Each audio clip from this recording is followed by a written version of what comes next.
Assalamu alaikum wa rahmatullahi ta'ala wa barakatuhu. Dan dalimu na mata aure, barkanmu da warhaka. Kamar yadda muka yi muku alƙawari satin da ya gabata cewa za mu kawo muku reset mai suna Ni'matul Nisa'i, to gashi Allah ya yi. Wannan shine ice mai suna Ni'matul Nisa'i. Don ka na biyu shine nonon kurciya, kamar yadda kuke gani ganyen nonon kurciya kenan wannan. Ku kalle shi da kyau. Wannan shine ganyen nonon kurciya.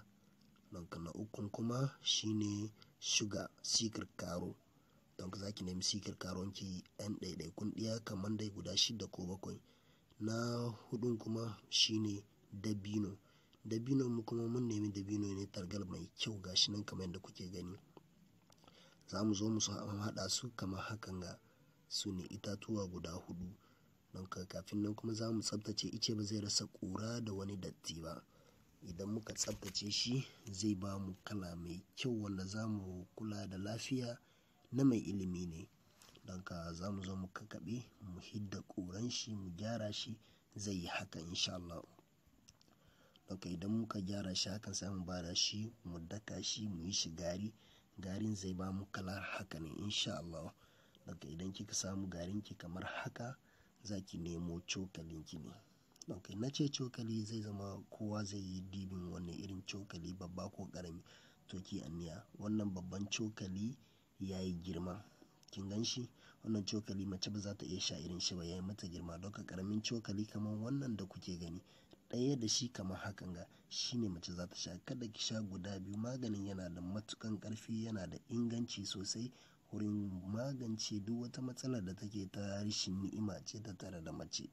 Kana yana tada shawa, yana kyautata zamantakewa, yana inganta rayuwa tsakanin mace da mijinta. Don ka cokali za ki cika kamar haka, ƙaramin cokali na kafe.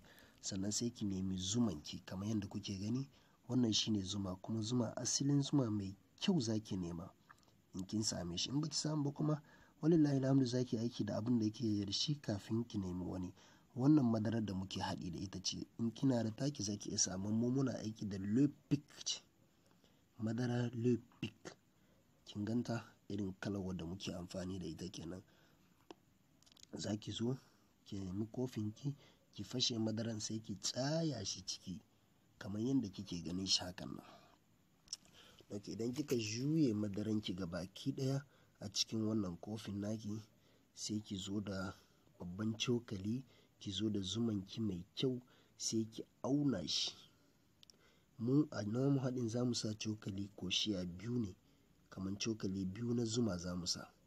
Idan kina so za ki sa fiye da haka ko kuma ƙasa da haka, wannan ra'ayinki ne. Amma mu a namu haɗin cokali 2 muke sa cikin madaran. Kana sai mu juya ta, mu tada ta ta game da madaran da kyau da kyau.